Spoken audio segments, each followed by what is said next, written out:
see through him. It was solid. And I had the feeling that somebody was trying to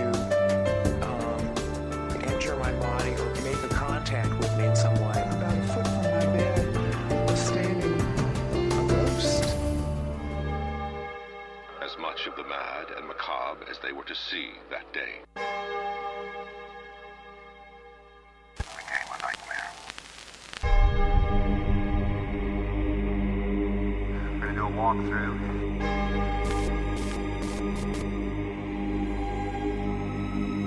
Over 1,300 pieces of evidence were collected from the crime scene. Scratch marks along the wall.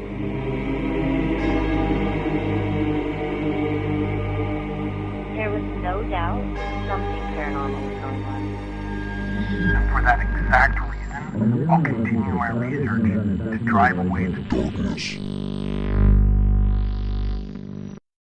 Ladies and gentlemen, welcome to a joint venture. This is the first time Ben and I have done a show together with both our shows. So I'm Casey Goodwin. I'm co-founder of Oregon Paranormal and co-host of Oregon Paranormal Radio. Ben? And I'm Ben Robison, the founder of the Autonomous Studies of the Enigmatic and Paranormal, or ASEP. I also have ASEP Radio as well. Hopefully today's joint venture will be very technical free. And if you guys feel like at any point we're too loud, obnoxious, Too bad. But at any rate, our guest, as you guys can clearly see, is Jay Verburg, who is a very good friend of ours, as well as our newfound colleague in this field of research. So I think, Casey, you were going to kind of recap real quick. Before we do the recap, you know I'm a big fan of the 80s and 80s sitcoms and such. I can finally say this. This episode was taped before a live studio audience. We need an applause. Yeah, but they're going to do that anyway. Good job, Casey. So yeah, if you're not familiar with our shows, we left off with Jay. We talked about his Ouija board experience. We also talked about his training that he did through the Ghost Mind show to become a miner. And we also talked about his paranormal research that he's doing now. So now we're going to kind of just roll into what we're doing now. Yeah, I don't even know if I'd call it research, just paranormal experiencing. Yeah. Oh, before we forget, though, we do have a microphone set up for you folks, because this live podcast, per se, is actually meant for you to interact. So if any one of you want to come up and ask a question, microphone's right there. We'd love to have your participation in this and welcome it. So at any rate, Casey, we left off with Jay talking about numerous things. One of them being his experiences growing up, right? You know, to all the way up to some of the encounters or the things that he experienced during, you know, the filming and working in the mine in Sumter. Well, and two, we also had an investigation that we brought Jay on, and it was a private residence. And at the time of the first two podcasts, it was still an open case. So we've concluded the case. Do not say concluded. It's never concluded. Fine. You finished your part in it, but it's. We were done. We got rid of the ghosts and everything. Yeah. Okay. Exercise them demons. Was that me that did it, or? I think so. Okay. Yeah. I contributed. That's all that matters. So now that you've gone and you've had the experiences on the TV show, and you've had the experiences of gold mining, and now you're with all of us that you refer to as freaks. Weirdos, freaks, yes. And I say that kindly because I'm somehow slidden into the realm of all this too, so I feel honored, thank you. And now that you've done an investigation with us, how do you feel about where you're at now? Do you feel you still want to pursue this? I feel like there's so many more things to pursue now. I thought this was going to be easy. I want to go in and find a ghost. Hey, there's a ghost. That's pretty cool. All right, moving on. Let's see what else we got. Right. But it has opened up a realm of so many other questions and areas to investigate, notwithstanding the history of everything, which has always fascinated me. And to find the history associated with, and not just with a haunting, but of an area, you uncover all these clues as to homesteads, cities, towns that formed and shaped almost the entire state at times, and there's so many of these hidden, lost places to find. And then, of course, you got the benefit of going in there and possibly finding spiritual activity, odd energy patterns, things that make you want to question what is going on here. Mm-hmm. Yeah. But more importantly, I mean, where do you stand right now as a result of the conglomerate of experiences and research you've done thus far? Do you feel like, has it opened up more enlightenment in this field? Has it created more questions? Well, I'll tell you what, for the first time, being on the show and involved with so much of this, it's allowed me to feel part of something that I always viewed you guys as real weird, and that I wanted to avoid you because you're scary and you do weird stuff. And you should. Yeah. And it's offered me, well, and so here's the thing, for so many people, it's I perceive that it's difficult to get into this type of research or at least discover these things with others that are knowledgeable within this industry. This has kind of not just held my hand and walked me into it, but really shoved me into it. Right. And having that opportunity, I now see the possibilities, and that's what these ghost conferences provide, is an avenue for people to come ask their questions, find out other people who share the same common interests, and discover for themselves or with others as a group. And I'm really pleased to see so many different groups here that are extending a hand to help with those individuals. As far as I'm concerned, it's opened up so many different avenues of paranormal research. For those of you that heard my talk yesterday, I started talking about that the real freak guy, Einstein. I started figuring out why all you crystal rock freak guys are collecting all this stuff. I started finding out, oh my gosh, there's more to energy than just magnets on my refrigerator. So it's opened up so many different avenues and scientific options to integrate paranormal research. Have there been any surprises? Yeah, the whole freaking journey has been a damn surprise. To find out quartz can produce energy, to find out, I never really understood the concepts of E equals MC squared. I still don't. I go to the Dummies Guide / Wikipedia version, which is actually a blessing because it will break these things down. E equals MC squared basically says energy can become mass, and mass can become energy, and it's interchangeable. And all of a sudden that added a puzzle piece to something that I went, oh my gosh, that makes sense now. So if you, just taking the geological aspect of mining and then now your newfound interest, new really immersed interest in paranormal research, if you could create one device that blended those two together, what would you create to help us? I don't think it would be a device. I think it would be the human experience. The opportunity to experience these things, open your mind, ask questions, and discover for yourselves. We talked a little bit about sharing information between paranormal research groups.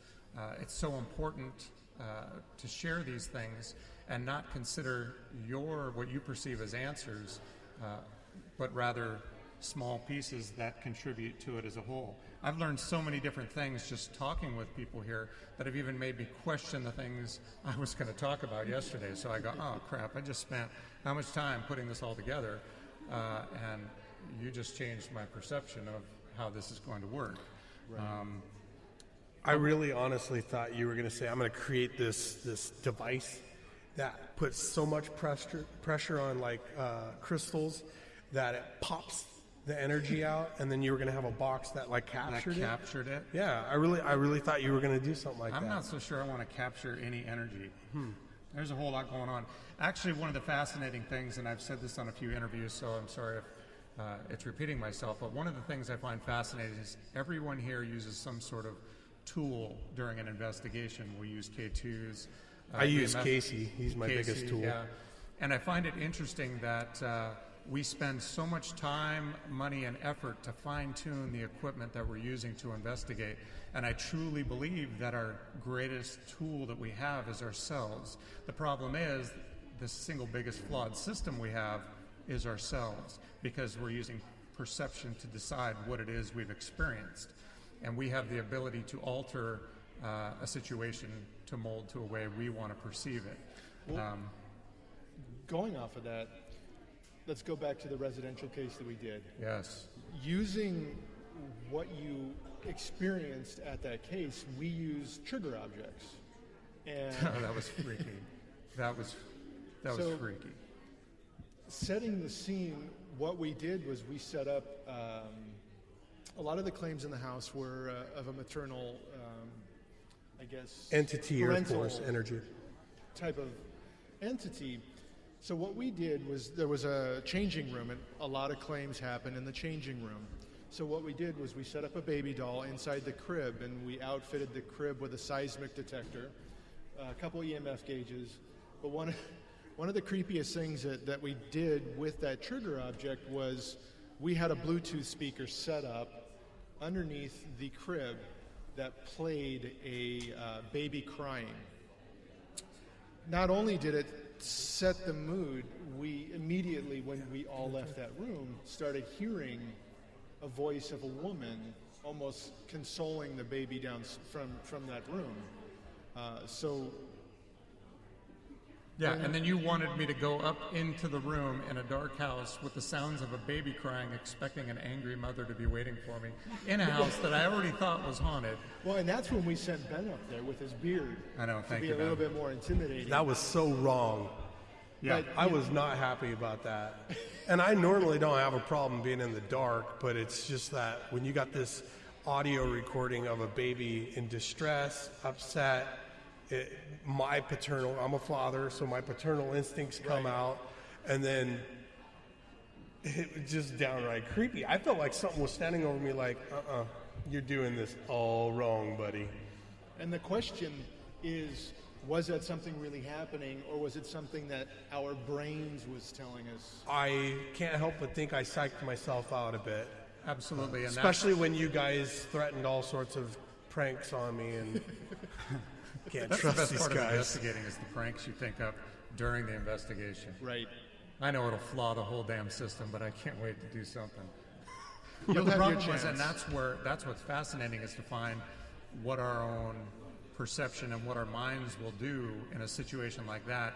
Again, this was very early on. It was one of the first few investigations I'd done. It was probably the true full-fledged investigation, and that was also the first private residence investigation. And I keep describing it as, you pull up to the curb and you just feel the weight of a responsibility to go in and find an answer for someone who is asking for help or looking for validation of their own insanity at times, or sanity, whichever way you want to look at it. But it was odd, because with that responsibility, thinking that the house, again, was probably already haunted. Of course. I had set the whole thing up in my mind for what I might possibly experience. And then to have equipment that wasn't functioning quite properly, I have to use that against you, but it was hilarious, because I was like, oh my gosh, we just got something. Oh my gosh, we have a haunting. It's official. Jay Verburg's first official ghost hunting information is captured. Oh, what do you mean your phone set that off? Yeah, that we all pissed me make off. mistakes. I know. The learning curve. I know, what a letdown. But hey, that was also a learning curve, because you also learn that there are outside elements that can flaw the system that we think we have mastered. Yes, and you know what? It's probably good that I have these experiences early on that can help shape my method of research, Right. To determine, an interesting thing that I did with a local friend here is we went on a small investigation, and we were using a very simple audio device to record in the back end of a basement. I had moved positions in the basement to where I was directly at the foot of some stairs. And we were asking questions, and we had some weird things picking up on the, EMF readings. And it's really weird when you ask a question, a few seconds later you get some sort of spike or reading on an instrument. But to hear, I'm not watching it, but to hear another investigator thanking it every time it gave some sort of response, I was like, whoa, okay, she's talking with something now. That's weird. The stairs in front of me, I heard creaking on. It's pitch black. I couldn't see a thing. And now I'm kind of sitting there poised, ready to, sumo kick something in the face if it comes at me. But I stood there listening to the stairs slightly creaking, and then it picked up a little bit more. And then all of a sudden, you just hear the stairs creaking. I panicked. Flashlight goes on. Something's in front of me. And when I had to describe this to someone later, to some folks that were upstairs, I said, this thing it was running at me. I could hear it coming straight down the stairs at me. Well, and to even add to that, that was some of the claims that had been, reported in the home. Yeah. So especially in that upstairs in that area. And this wasn't a long-term haunting. There's some, things behind it. I don't want to give all the details, but it's not like the house had been haunted for years. Right. But anyway, I went back and I sat down and I listened to this recording. I'm like, listen, guys, you can hear this thing. And when I played that back, it sounded like someone casually walking down the stairs. Nothing was charging me. Nothing was running at me. Nothing was attacking.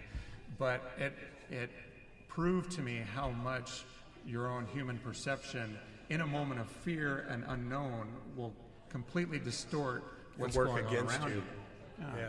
Well, and we talk a lot to our clients that what they may be perceiving as demonic because they're being pushed or their hair's being pulled can just be a misinterpretation of what's trying to make contact with them. Well, and I was just saying in the class that I just got done with that just because you hear a voice that comes across, disconcerting, like gravelly or, almost like it's angry, does not mean that it's malevolent. Mm-hmm. That, in fact, it may have everything to do with the limitation of the equipment we're using, and or that spirit is trying to communicate to us, and it's coming across, all jacked up and right. Modified. And I don't know who was that. Who just beeped? That was the GoPro behind me. Oh no! I heard it beep. Thought it was a ghost. Detecting something. So yeah, I mean that's something as well that has to be kind of factored in and considered as far as that goes. Yeah, but that was another good scenario that happened early, and it was a critical thing to have happen in the beginning of my research stage to understand that everything may not be as it seems at the given moment, and I need to step back and separate myself a little bit, and just be completely aware of what's going on around you. Yeah, and I have to say, at least I didn't say, "Dude, run." Thank God, thank God.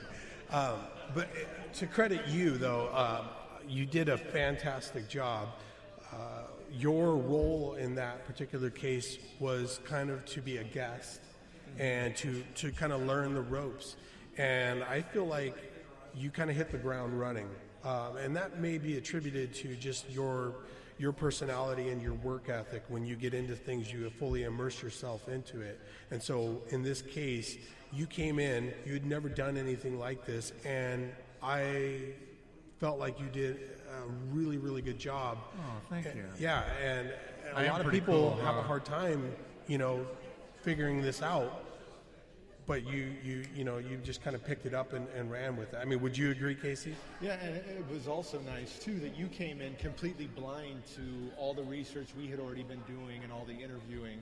So you had not been privy to any of the information, so you didn't have any preconceived expectations of what was going to happen that night. You know, it was also interesting because the client themselves actually asked to participate with that, Right. so that they could almost kind of walk through certain scenarios and whatnot. But it was actually really cool because I felt like I had the opportunity to relate to the individual homeowner themselves and console, comfort, however you want to word it, but put them at ease from someone who didn't normally do this sort of thing.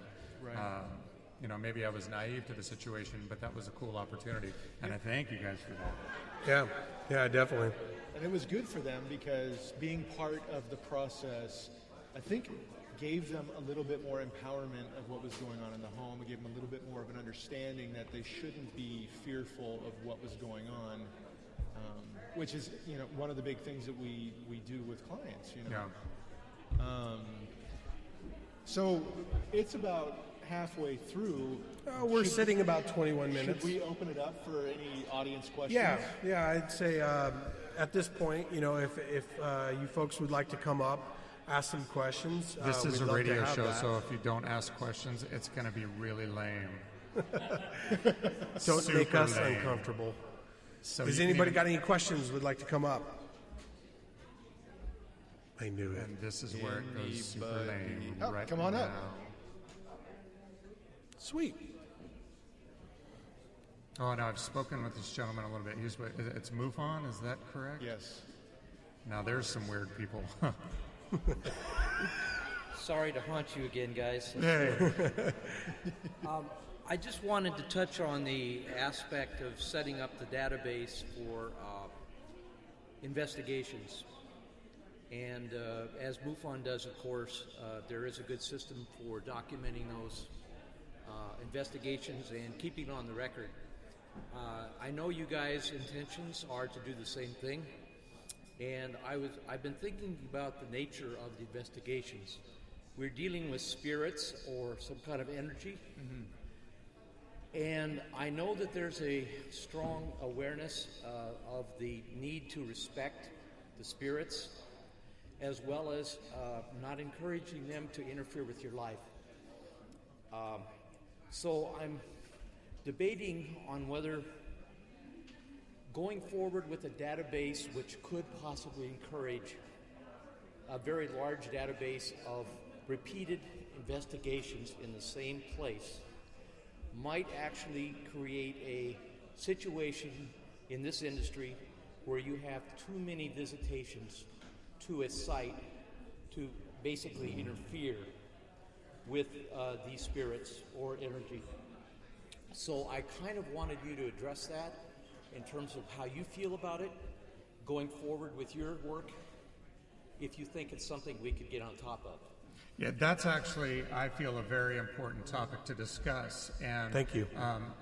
Spark back there, we need to get a URL for Spark to make sure we can pimp them a little bit, because they have this weird brain machine too that they used on me, and I recommend everyone try it. You've never been the same but since. they have already started compiling a database of this information. And talking with Spark, there's a few things that I really wanted to consider on the private realm of investigating, and maybe consider that we're opening this up to, I mean, let's say I have a haunted house and I invite an investigation in. All of a sudden, I don't want vans pulling up front of my house. Right. I saw E.T. I know what happens when the government gets a hold of something controversial. And you know, making sure things are, the private, public, people who are actually genuine fearful don't want to have drive-bys every day of people taking pictures of their haunted house. But at the same time, documentation is critical, and maintaining a database of events, happenings, situations, and No, you're fine. But so many other things, atmospheric information. You know, were there any earthquakes reported within the same period of time?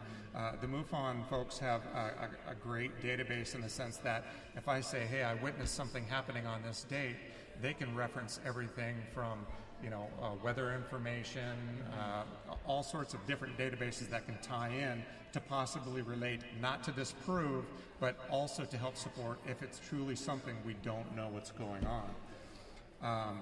So Spark, I really appreciate what it is they're doing, and I'm excited for that to happen. I think it can strengthen the industry as a whole. Now we get into the other aspects of it, and I'll let you guys talk when I'm done.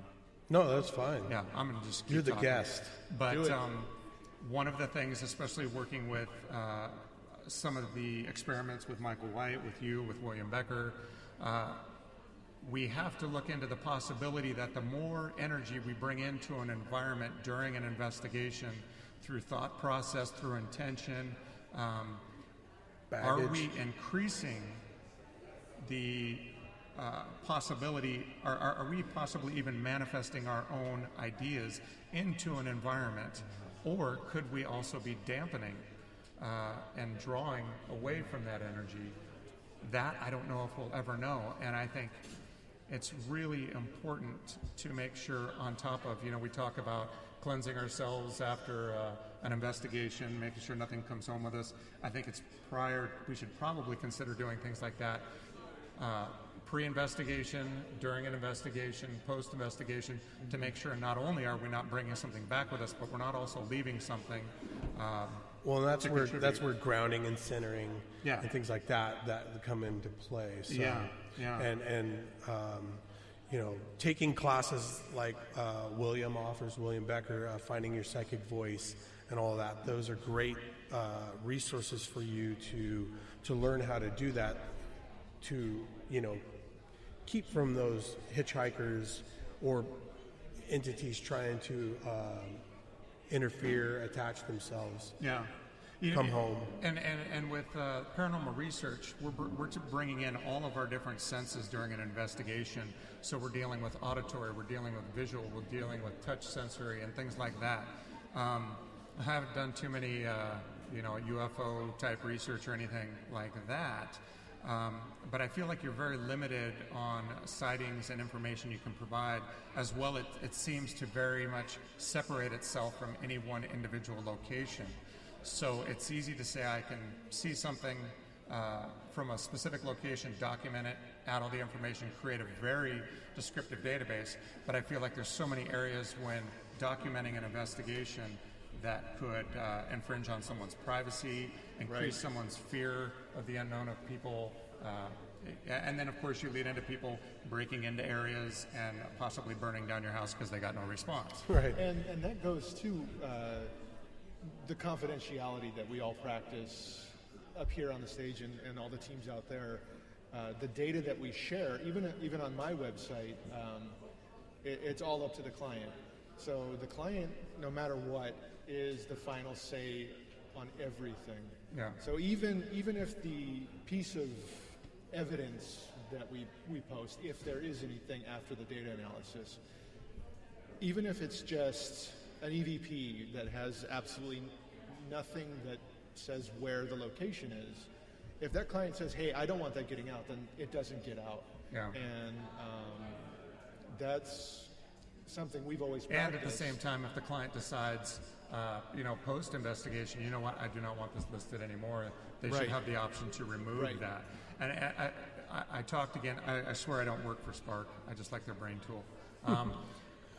One of the options they did talk about was being able to say, hey, if you can at least give us a mile range of where your location was, if you could even just give us a state, whatever you're comfortable with, that it's something that can be added to the database, just so you can take the bits and pieces that might possibly contribute, because you have to consider things like, what if we find out, gee, this state tends to have a lot of activity going on. Right. Well, in that part of the state, there's a heavy quartz deposit that runs under the city. Hey, that's something we might want to consider as a possibility as to why that's happening. Yeah, and look into. Yeah.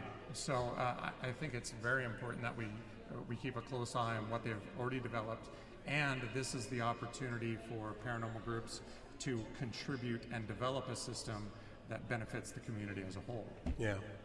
Let's switch gears up a little bit and chat about something I think is kind of it's important to kind of tap this into the psyche with approach to ethical research or investigations.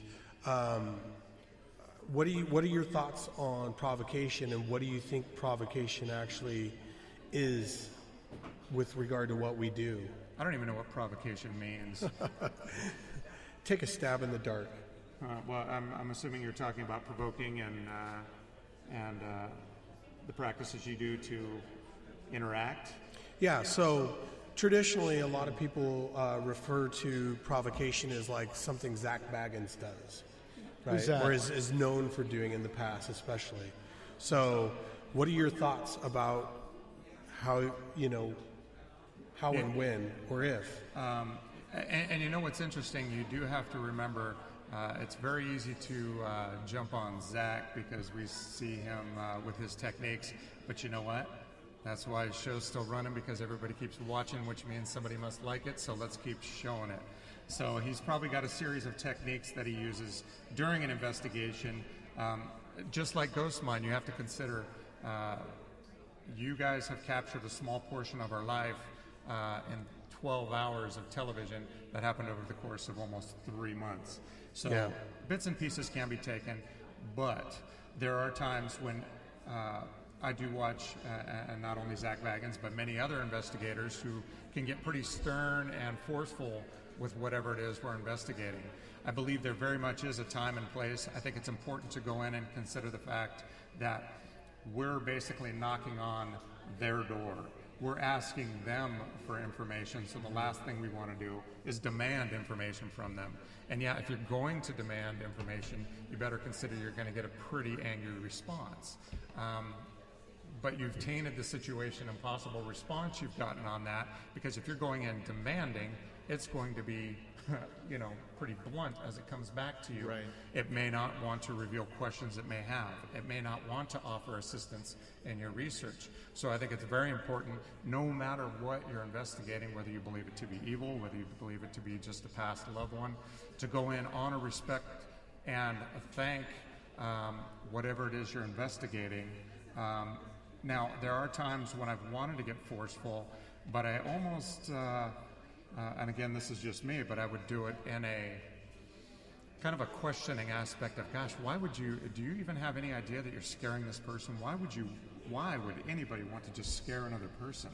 That's a pretty terrible thing to do. I can't imagine what it is. Now, I haven't gotten a response to any of that yet, maybe because I haven't said, hey, dork, what's going on? And one of the reasons why I actually like to bring this topic up is that all too often, it's exactly why I used the example I did of Zach, is that because, stigmas and people get trained to think that a particular thing means exactly just this. So, for example, provocation actually can be an inadvertent thing, meaning, let's say me and Casey, we go to investigate a house, and maybe a couple teams were there before, and they tried different techniques.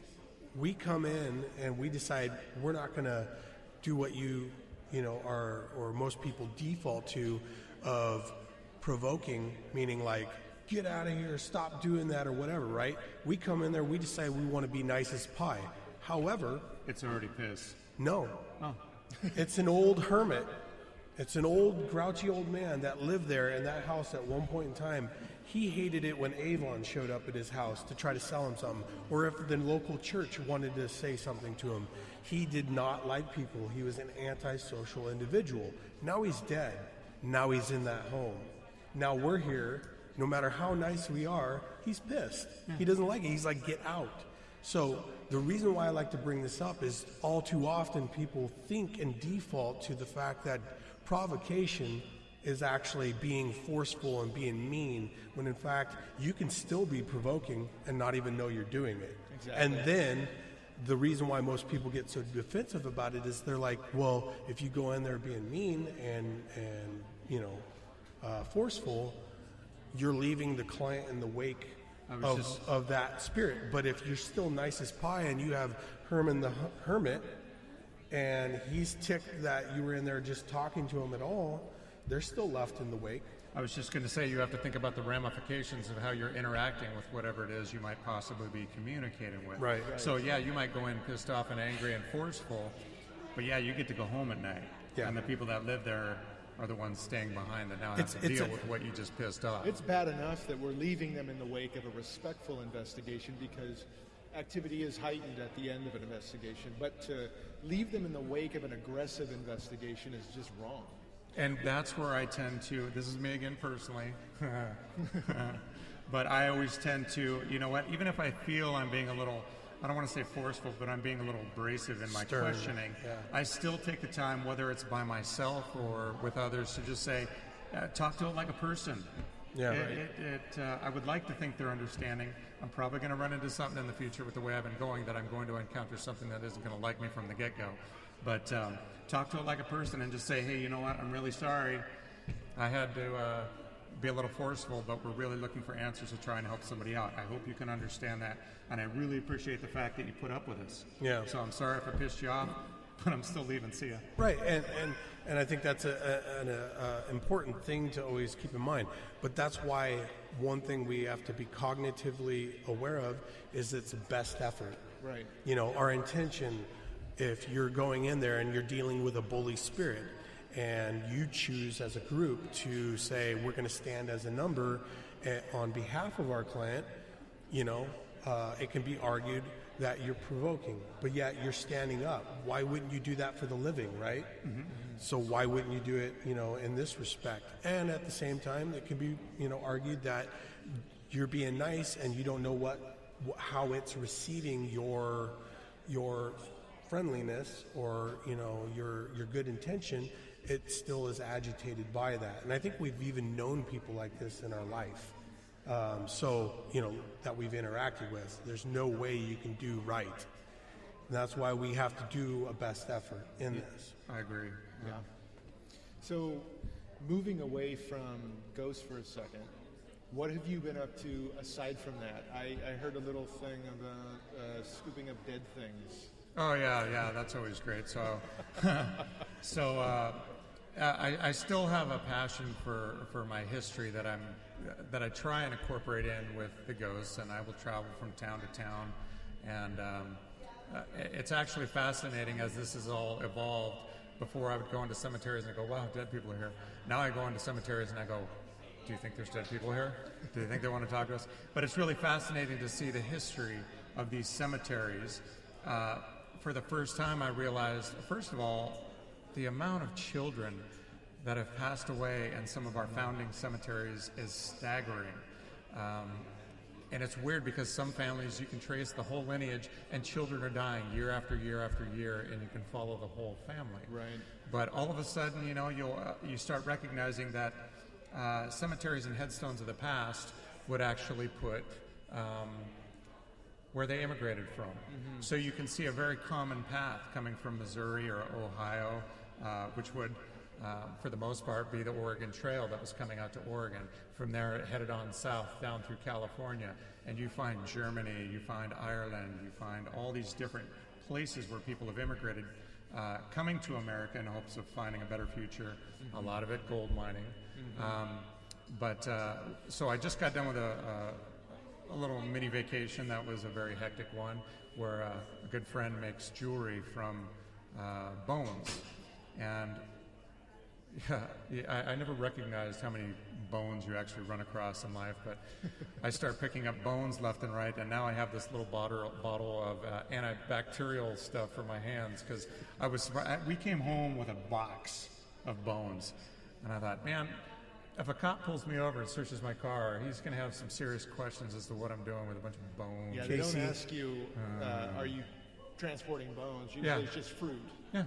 Don't you think it's funny, Casey? He calls us freaks, the weirdos. Like I said, I'm fitting in. I'm screwed. Guy is picking up bones. So no, and you know, so I'm still researching my history. I've now taken up to collecting dead things on the sides of roads and weird places. I'm still looking for mines and old towns, and I envision you stopping and be like, oh yeah, dinner. Look at that one. Oh, that's a cool skull. Yeah, I came back. I went back. We found a mine. I was trying to find a way across the creek. I'm in the bushes running around. There's poison ivy or poison oak everywhere around me. And I come up like a quarter mile down the road with a stick with two skulls on it. So I'm walking down the highway with skulls on a stick because I don't want to touch them. It's gross. Yeah, that's going to be really comforting. And I'm like, man, look what I found. You know, I was all excited. How weird if somebody drove by saw you and go, isn't that the guy from that one show? I know that guy. And now He's a cannibal. And these were all animal bones, I should point out. Nothing human. Okay. Oh, Dang okay. it. All right. That would freak me out.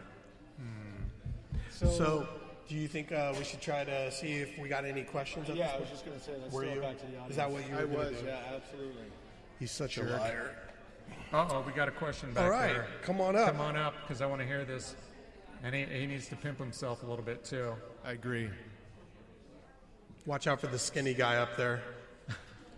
He trips people. I was hoping to collect those bones. He's in the he's in the perma question mode. I feel like I'm testifying here. I know. Please state your name. Yeah. The position he's in is not okay right now, though. Look at him.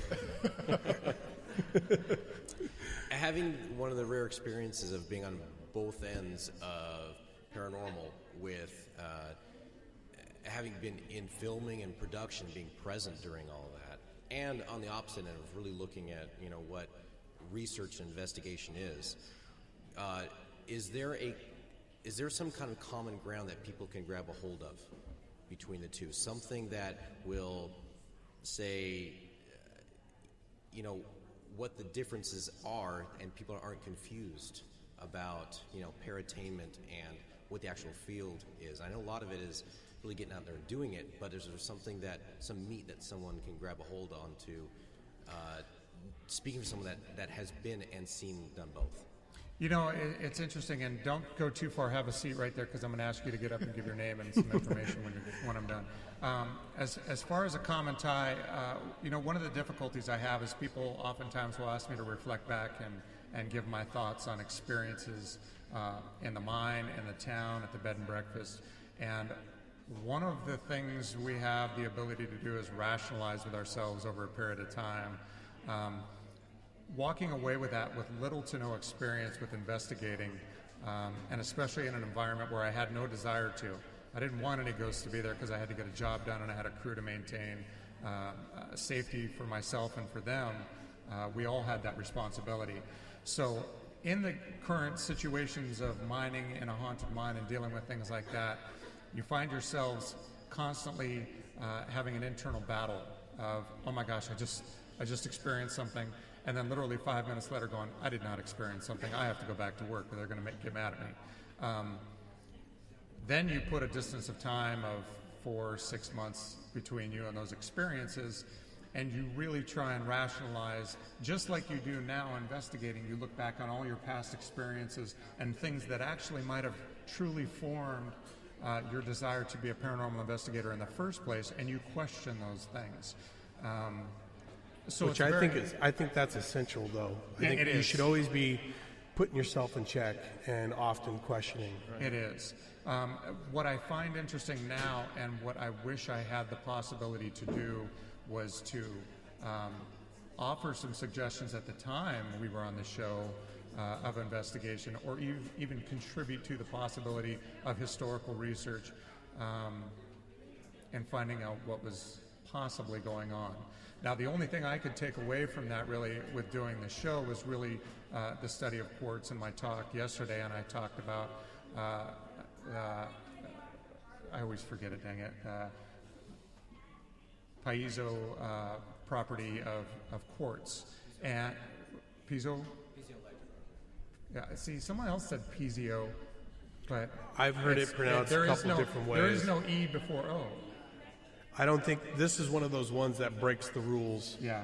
Either way, you got this quartz, and when you squeeze it, it makes electricity. How's that? Right.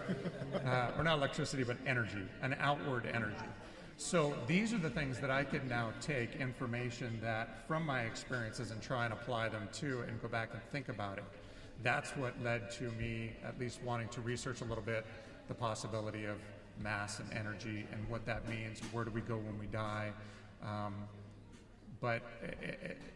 And this is why I also think it's very important to revisit an investigation that you may have done in the past.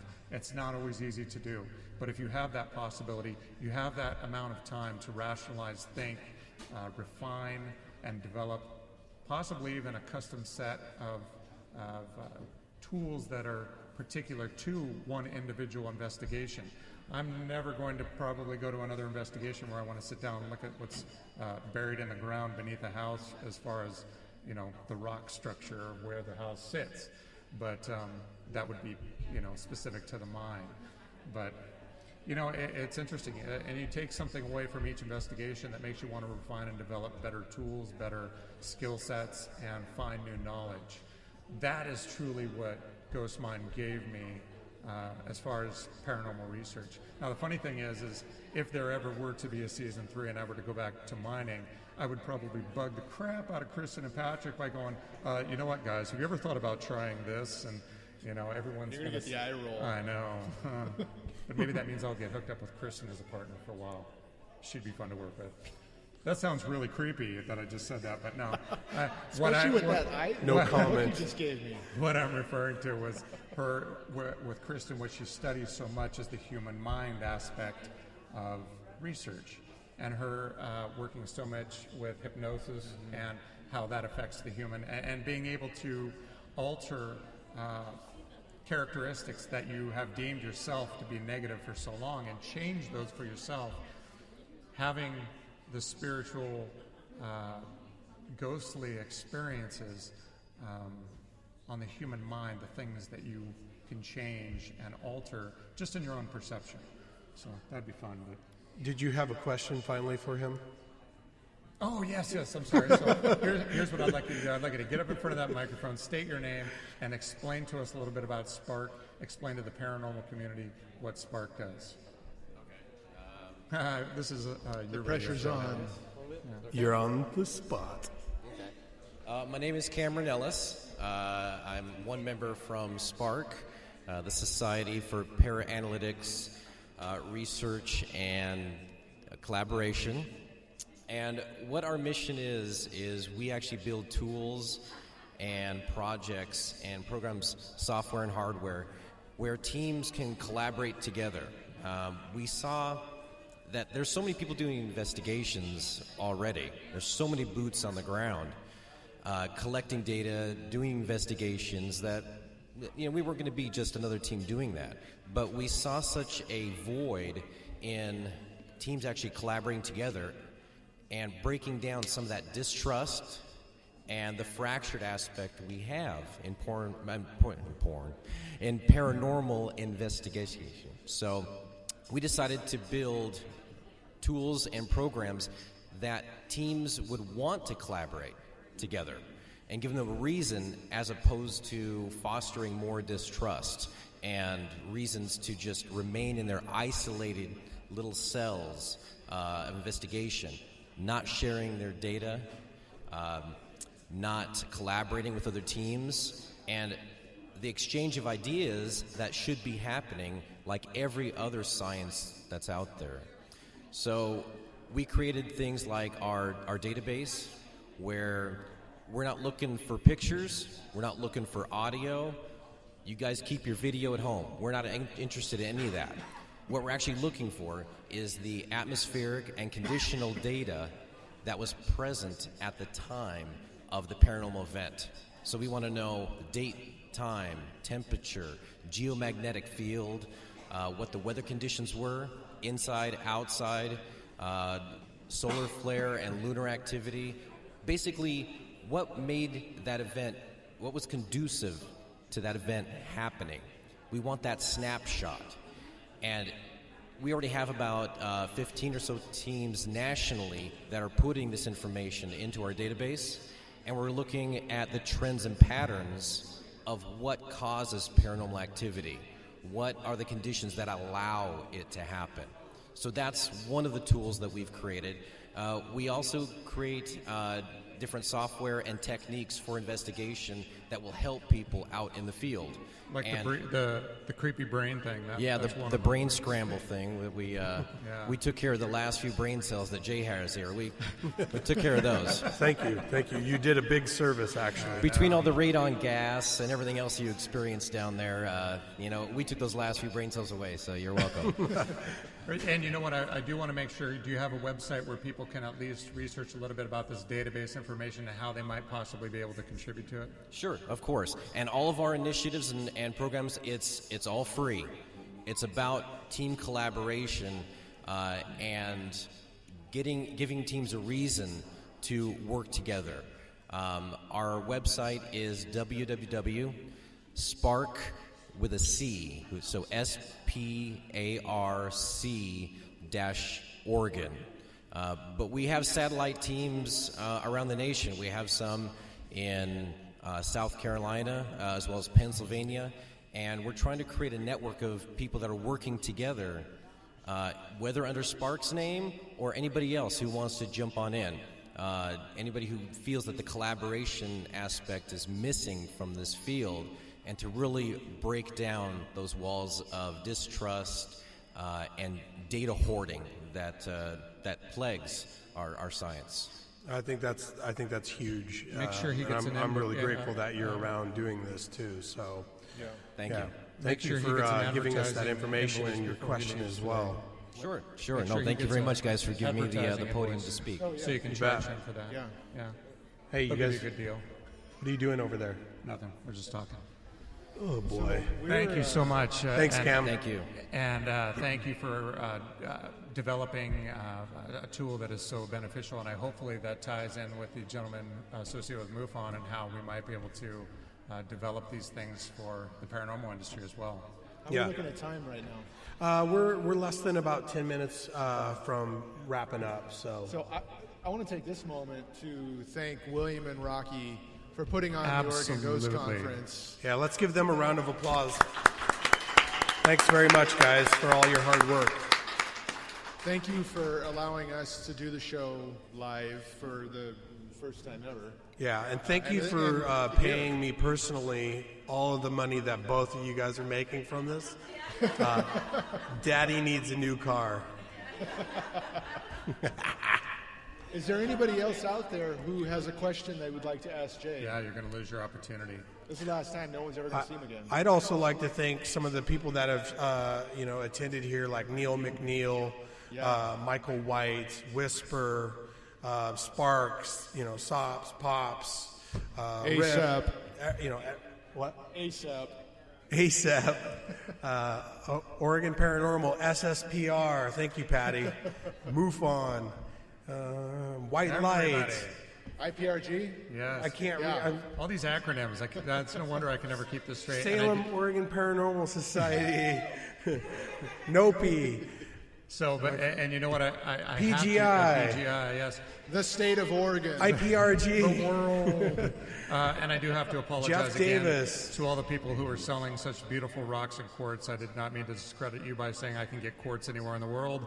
You have the finest collection of rocks and quartz I've ever seen, and it's worth every penny. And forgive me if I didn't mention your name. We thank every one of you guys for coming out here and making this such an awesome event. And Neil, you were an awesome roomie for the weekend, so thanks, man.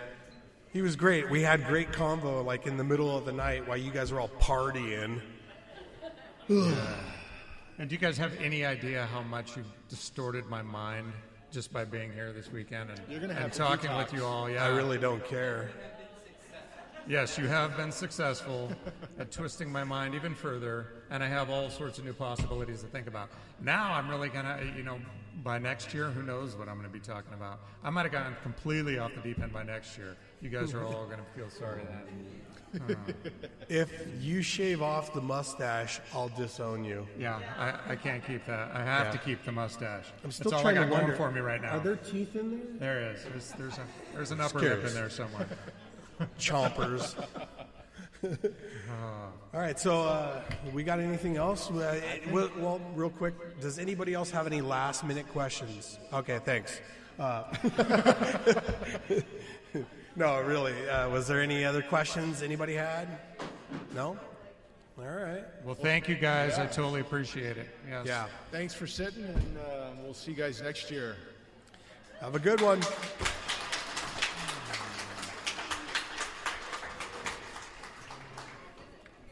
All right, so we successfully held our very first live podcast. It was a joint venture, of course, between ASEP Radio and Oregon Paranormal Radio. Yeah. And honestly, It was very technical, difficulty free. So we got really lucky, and I think the crowd had an absolute blast. Obviously at the very end of the whole thing, we tried to give a shout out to everybody that we could think of off the top of our heads. So, real quickly, I'd like to run through that and name off the rest of the people that we didn't name. And then I don't know, what do you think, Casey? Should we just kind of chat a little bit about how we felt it went down and maybe what's next? We can go over and do a little bit of a highlight reel of how the weekend went, I think. Okay. So real quick, some of the other groups that we didn't get to mention, and these are a mixture of groups, vendors, speakers, class instructors. So we'll start off right at the top. William Becker, Joe Teeples, Port Gamble Paranormal, Jeff Davis, Heavenly Candy, Gotcha Ghost /RIP, Paranormal Studies Institute, Spirits of Oregon City, Paranormal Research and Investigations. And yeah, I had mentioned Michael White, but this is his actual group, so I wanted to give them a special shout out. And Kasha Amenti, CF Tellings, A Ghost, ParanormalSafety.com, Fire Moon Jewelry, Klondike Restaurant, City of St. Helens, Trails End Paranormal Society, Inner Voice, Silver Moon Medicine, Paranormal Insights, Walk Oregon City. Yeah, there's a lot of them. Northwest Ghost Tours, Jay Verburg, Patrick Doyle, Ronnie Bartlett, Chris Finks, Peter Orbia, Brendan Swager, Rocky Smith, Rob St. Helen, Devin Conroy Groves, and Holly Cole. Whew. And Voodoo Donuts. Oh, dude. No joke. How was that on my list? You know, you just reading off that list and me knowing that that's not everything because we already covered the first part during the live show. That is an insane amount of vendors and guests to be at the show this year. That's just insane. I honestly think this was probably the most attended conference yet. Yeah, the foot traffic alone, it eclipsed, I think, last year's, and last year's was very successful, I believe. Oh yeah, no doubt. This one was just on its own new level, and a lot of, it just went to show all that hard work that everybody that put into this to make it happen, and the folks that attended it just did fantastic jobs. And, this was hands down the best conference for the Oregon Ghost Conference yet.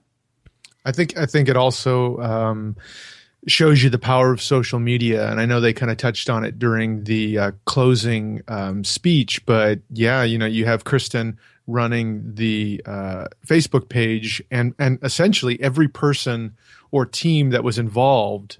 I mean, we all pitched in and promoted the hell out of this thing. Yeah.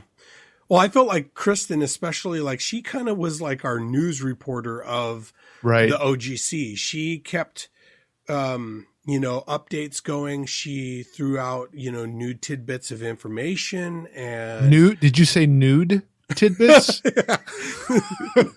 No, I don't recall there ever being any nudity, but that was awesome. No, not nude tidbits. News, but yeah. So yeah, I feel like with her efforts and everything that kept us all abreast. And yeah, I know I just said nude a minute ago, or you think I did. Now I just said abreast. But the show has hit a new low. So at any rate, I think, having some of the folks that we got this year, as we'd like to call them, Paris sluts. the freaks and weirdos. Yeah. Their poster child being Jay Verburg. Absolutely. And then Patrick Doyle attended the conference and stuff. So I think those were a really big draw, or draws. Right. Do you say big draw or big draws?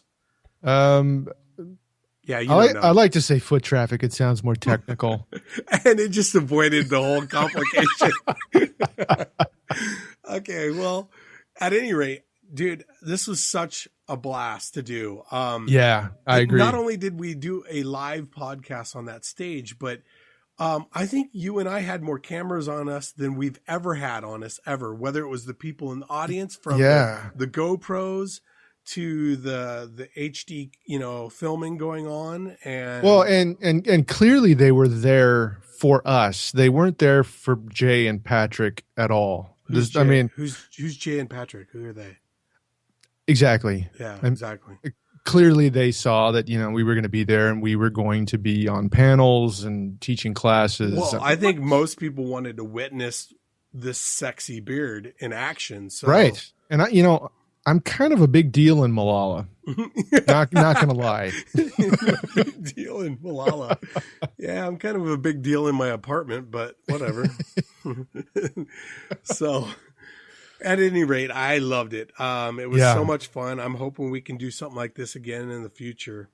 It was, there was a different buzz, I think, around this one this year. There seemed to be a lot more people mingling, not just at the conference, but the after parties and stuff. Yeah. I think that everybody is a little bit more accepting of the newer teams that are kind of coming in now and showing their face for the first time at the conference. Kind of like how I was when I came to the first one, I didn't have a table and I came and, kind of you were networked. Kind of poor then though. So, I mean, we can't blame you. I fed you crumbs that year. Please, sir, may I have some more? No, boy. So it's great. It's good to see that, that everybody's, comes together and we can all just kind of BS and talk till we're blue in the face about, everything that we do. Did you notice the paradigm shift too? It seemed like a heck of a lot more groups were more in alignment with, the terms that we were talking about, the stigmas and things like that. You seem to see a closer proximity that everybody had on that almost pragmatic level that we were saying, look, this whole quote unquote ghost hunting, mentality and this and that, and the overusage of the word demon or, just using common sense in the field and all that. It's felt and it seemed like we were getting a tighter knit community in that respect. Well, and Michael White put it really good. It's all about who you pick as your peers, and I think that a lot of the teams that we've all associated with, a lot of the teams that I would say all the teams that show up at the Ghost Conference, that we all are of that mindset, and we are not preaching the para-unity the way you see it being preached online.